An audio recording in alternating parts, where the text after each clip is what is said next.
Және де келесі кезекте диплом, арт керуен,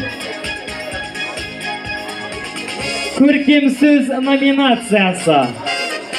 Абай Құнанбаевтың аудармасы «Шегіртке мен құмырсқа», Шымкент қаласы, Нұрсат өнер мектебі.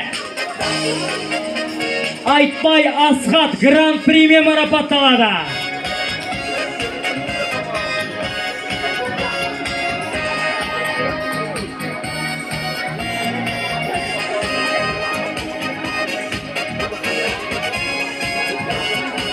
Келесі кезекте диплом, арт керуен, көркем сөз номинациясы, Шегіртке мен құмырсқа, Укашаева Дания, гран-примен марапатталады.